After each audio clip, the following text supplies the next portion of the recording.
నమస్తే, welcome to it's UTV. నేను మీ సాయి.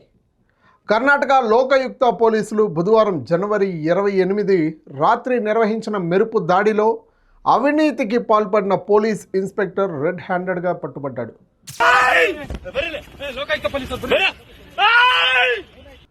ఒక చిట్ ఫండ్ మోసం మరియు చీటింగ్ కేసులో అక్బర్ను నిందితులు జాబితా నుంచి తప్పించేందుకు గోవిందరాజు లంచం డిమాండ్ చేశారు. మొత్తం 5 లక్షల రూపాయలు ఒప్పందంతో భాగంగా జనవరి 24న ఇప్పటికే 1 లక్షను గోవిందరాజు తీసుకున్నారు.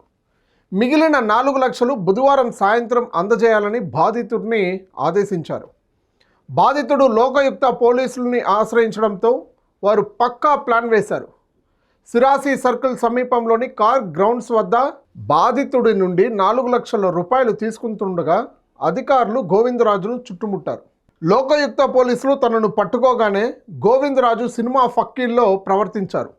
తప్పించుకోవడానికి ప్రయత్నిస్తున్నా గట్టిగా అరుస్తూ రోడ్డుపై నానా హంగామా చేశారు. యూనిఫామ్లో ఉన్న అధికారిని సుమారు 6 లోకాయుక్త సిబ్బంది అతి కష్టం మీద అదుపులోకి తీసుకున్నారు.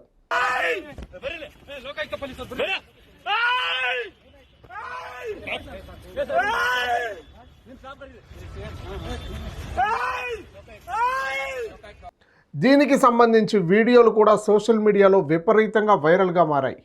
గోవిందరాజును అవినీతి నిరోధక చట్టం కింద అరెస్ట్ చేసి జ్యుడిషియల్ కస్టడీకి తరలించారు. ఈ కేసులో ఇతర పోలీసులు ప్రమేయం ఉందా లేదా కోణంలో కూడా విచారిస్తూ ఉన్నారు. లోకాయుక్త ఎస్పీ శివప్రకాష్ దేవరాజ్ ఆధ్వర్యంలో విచారణ కొనసాగుతూ ఉంది. లోకాయుక్త పోలీసులు బాధితుడి అక్బర్కు ఇచ్చిన నోట్లకు పౌడర్ రాసిచ్చారు. గోవిందరాజు ఆ డబ్బును తాకగానే ఆయన చేతులను రసాయన ద్రవంలో ముంచారు. దాంతో ఆయన చేతులు ఎరుపు రంగులోకి మారిపోయాయి. అంటే లంచం తీసుకున్నట్లు శాస్త్రీయంగా సాక్ష్యం దొరికిపోయింది. చిట్ ఫండ్ కేసులో అక్బర్ పేరును ఛార్జ్ షీట్ నుంచి తప్పిస్తానని, ఒకవేళ డబ్బు ఇవ్వకపోతే రౌడీ షీట్ తెరుస్తానని గోవిందరాజు తీవ్రంగా బెదిరించాడు. చివరికి అడ్డంగా బుక్ అయిపోయాడు పాపం. దీని గురించి మీ అభిప్రాయం ఏంటో కింద కామెంట్ రూపంలో తెలియజేయండి.